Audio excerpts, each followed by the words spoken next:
It's live now.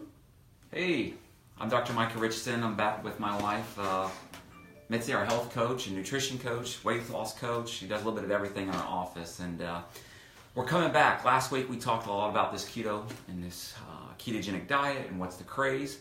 So we're just kind of sharing our journey with this, and if you think someone could benefit from this, definitely share this with them. Feel free to like, share, and send us some questions. We got some great questions last week, and they were coming into the office after the talk, and we want to make sure we get some of that shared with you. But like I said last week, we're sharing our journey, because as we've gone through this ketogenic journey, we've learned some things, and we've done a lot of things wrong, and we've done some things right. And some of the things that we saw, and that I saw, was that the things that worked for me worked great, and some of the things didn't work so great for her. So there's obviously a difference between men and women doing it. So that's some of the sharing we want to do with it. And today, as we dive into this, I think one of the things we can talk about is, what is ketosis? How do you know when you're in ketosis? Mm-hmm. So a ketogenic diet is basically when you deplete the body's blood sugar or sugar stores to the point where it's forced to use its fat for fuel instead of the sugar that you're consuming or eating from the outside in.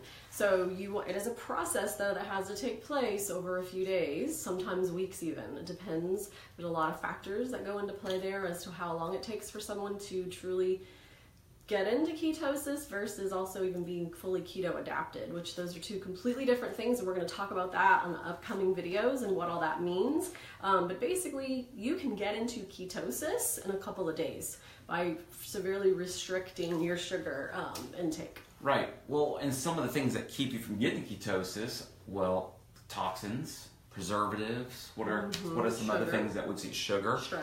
Stress. Not sleeping well. That doesn't happen to anybody, does it? Fighting with your spouse. Yes, we don't fight though. No, but those are definitely some of those things. And when you think about sugar, proteins, carbs, fat, those are what we call macronutrients. And your body requires all of those, but our balance has become off. So in society, we've seen a big shift to eating way too many of certain macronutrients. Why don't you tell them a little bit about where the focus is on a ketogenic diet, of what their focus should be with the macronutrients? So the majority of your diet should be made up of good fats. And one of the reasons for that too, that's wonderful about it, a great side benefit, it's very satiating. So you can go longer periods without eating. So that's how the ketogenic diet ends up causing weight loss in a lot of people, is because they're not eating as much. They sit down to a meal, and after eating half of it, they're very satisfied. 65 to 70% of your macros of your diet should be that good fat. And those are things like avocados, walnuts, oils like MCT oil, coconut oil, butter, things like that. And then the 25% should be proteins, and about 10% carbohydrates. That doesn't mean, that doesn't mean bread and pasta and rice. That means green veggies, only certain veggies and certain fruits that you're allowed to have. And we'll talk more about that in another upcoming video. Right. Well, and one of the things that I know you posted last week on our page was about sugar. And people have a big misconception about sugar. We've got several books, but one great book and reference that we've looked at is this one by Gary called The Case Against Sugar.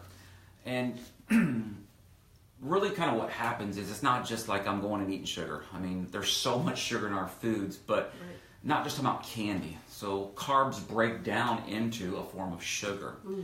And what happens is your body doesn't need as much sugar. When you talk about a can of Coke, there's a ton of sugar. There's a ton of sugar in Gatorade. So many foods. So we really one of the things we're going to show and talk about is food, reading food labels, and how and why you should do that, because people are consuming way too much of that. And that is definitely one of the hindrances from keeping you getting into ketosis sometimes as fast as you want to, or why what we're going to talk about a little bit is the keto flu and why people get some of that. But we definitely want to limit the amount of sugar. Yes. Yeah, you actually only need about 6 to 9 teaspoons a day for all of your energy needs for the body. And I mean, there's 10 teaspoons of sugar in a bowl of Fruit Loops. So you're already having, you're sending your kid off to school already jacked with more sugar than he needs for the entire day, just in breakfast. Yeah. So that's kind of what we mean by really paying attention to the labels and things like that. Yeah. Well, and then one of the questions is people are like, well, how do I know when I'm in ketosis? So there's definitely several ways on how you know you're in ketosis. Yes. So one of the best ways to know is just simply by how you feel. You'll feel a lot better if you're one of the lucky ones that doesn't have the keto flu, which actually most people don't. There's a few people who will, probably 20% maybe of the population will. But you'll start feeling like your hunger's going away. You're more satisfied. You don't have that gnawing, starving feeling. At 10 a.m. like I can't even make it to lunch. Your energy level goes up. Your clarity of thought is better. But a lot of people use these ketone strips. Those are okay in the very beginning, but really all they're doing is saying whether or not you are making ketones, okay?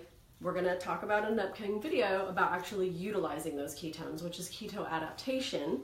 But these will turn, the darker the purple, the more ketones that are showing up in your urine. Those will start showing up in the first 3-4 days of sugar restriction, but that does not mean that you're fully keto adapted. That just means that you're basically spilling all the ketones out through your urine and you're not utilizing them in the body, the blood, and the brain. So what we like to use is actually a ketone blood meter. You can buy ketone strips. They are a little pricey. The best price ones we found are by Nova. They end up coming out to about $3, about $2.50 to $3 a stick.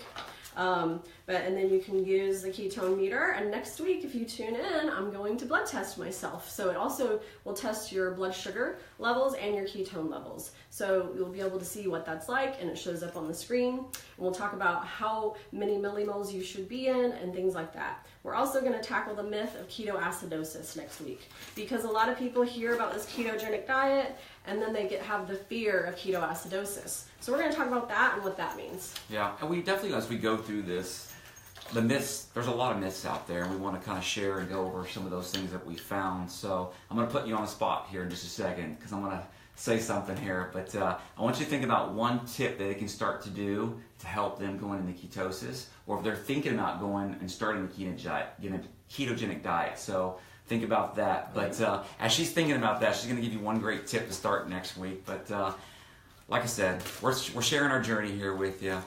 If you know some people that can benefit from this, just share this with them.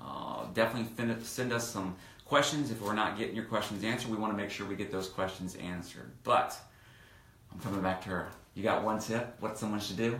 Well, just start eating less sugar. That's a great one. That's probably the biggest thing, but also just start educating yourself. There's a lot of resources, great resources online. There are a lot of varying opinions out there, so you do have to be careful. But yeah, that one's huge. And the other thing is, I kind of set her up, but water. You really we've got to get hydrated better. It's amazing.